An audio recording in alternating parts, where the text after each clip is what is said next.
conhecendo, mas a pior cegueira aqui era a cegueira espiritual, porque diz que ele não repreendia os seus filhos, que ele tinha uma vida errada, né? No versículo, olha o versículo 3:13 de 1 Samuel, diz assim: porque já lhe disse que julgarei a sua casa para sempre, referindo-se a Eli, o sacerdote antes de Samuel, pela iniquidade que ele bem conhecia, Eli conhecia, porque seus filhos se fizeram execráveis, e ele não os repreendeu. Olha só, então os seus filhos estavam ali responsáveis da casa de Deus, e ele, como líder espiritual daquele lugar, ele tinha que colocar ordem naquele lugar, e os seus filhos faziam as coisas erradas e ele não repreendia, estava nas suas mãos. Então Deus, por causa disso, tirou esse ministério de Eli. Então, cegueira espiritual é a pior doença. Cegueira espiritual é isso, é não ver as coisas de Deus, é se fechar para as coisas de Deus. Eu quero ler um outro texto também falando sobre cegueira espiritual, um evento que aconteceu lá em 2 Reis, em que os exércitos cercaram Israel, e havia um moço de Deus que ficou desesperado, porque ele viu apenas os inimigos e não viu o poder de Deus. Esse moço estava com Eliseu, era o servo de Eliseu, e ele ficou desesperado por causa do número do exército que estava cercando Israel, e de repente vem o profeta e faz uma oração, e a oração é essa: orou Eliseu e disse: Senhor, peço-te que lhe abras os olhos para que veja. O Senhor abriu os olhos do moço, e ele viu que o monte estava cheio de cavalos e carros de fogo ao redor de Eliseu. Então, do que sofria esse homem? Esse homem sofria de cegueira espiritual. Ele não via os anjos de Deus, o poder de Deus que havia naquele lugar. Ele olhou apenas o exército do inimigo que cercava Israel. Naquele tempo existiam muitas guerras, e os exércitos vinham geralmente nos montes, eles estavam ali, e de repente estava cheio de exército em volta deles, e ele se desesperou. Mas o profeta estava tranquilo, estava calmo.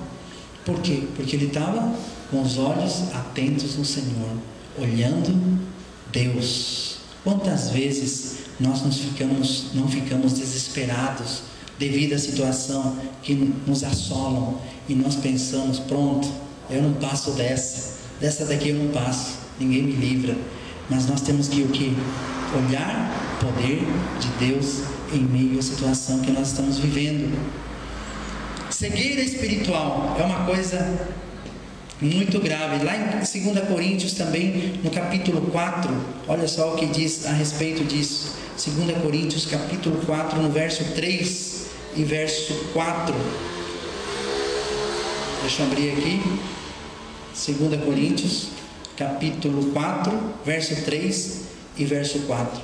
Mas se o nosso evangelho ainda está encoberto, é para os que se perdem que está encoberto, nos quais o Deus deste século cegou o entendimento dos incrédulos.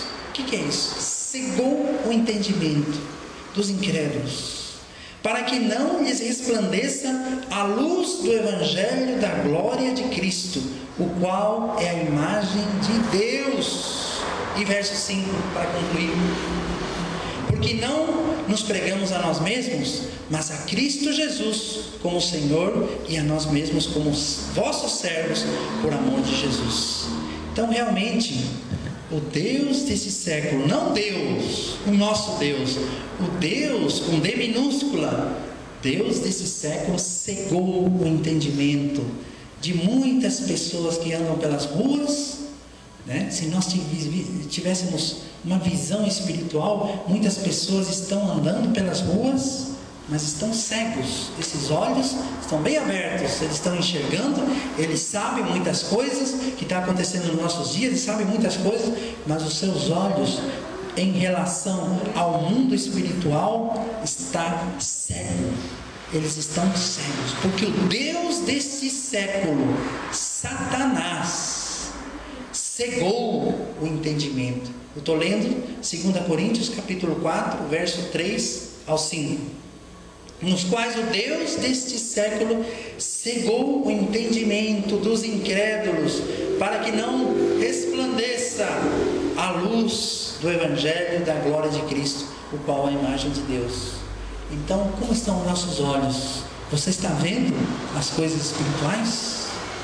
Pensando nesses versículos, pensando nesse texto, nessa passagem bíblica, nós estamos atentos ao que está acontecendo espiritualmente? Ou nós somos guiados somente pelas situações? Aparecem os inimigos que nos cercam, nos rodeiam, e nós nos desesperamos e não vemos o espiritual, e não buscamos a Deus, e apenas olhamos o visível. Como estão os nossos olhos? Como estão os nossos olhos? Nossos olhos estão abertos à presença de Deus? Então isso eu queria deixar com vocês. Só mais uma coisa, voltando lá para 1 Samuel, mais uma coisa interessante que nós percebemos, é que foi necessário Samuel dizer: eis-me aqui. Olha, volta lá comigo, 1 Samuel capítulo 3, no verso 10. Eu me perguntei, eu estive lendo esse texto, eu me perguntei, por que Deus não falou já da segunda vez? Por que Deus já não falou? Chamou ele, Samuel, Samuel. Por que Deus não falou? Por que será? Talvez um dos motivos, não estou fazendo uma afirmação, mas talvez um dos motivos foi a resposta de Samuel. E nós encontramos também respaldo em outras passagens bíblicas. Então no verso 10 tem uma característica diferente dos outros, porque aqui no verso 10, então veio o Senhor e ali esteve e chamou como das outras vezes, né? Samuel, Samuel. Este respondeu: fala, porque o teu servo ouve. Parece que Deus estava esperando uma resposta. Deus chama a pessoa, mas Deus aguarda uma resposta. E foi assim também em outras ocasiões, quando Jesus estava no seu ministério na terra, e ele perguntava: o que queres que eu te faça? Um homem que estava doente: o que queres que eu te faça? Jesus sabia muito bem, ele era onisciente, ele é onisciente, mas ele espera a nossa resposta. O que você quer que Deus faça pela tua vida? Você precisa responder, você precisa ter uma correspondência. Deus fala, Deus chama, mas nós precisamos dizer: eis-me aqui, Senhor, eu quero isso, eu preciso disso.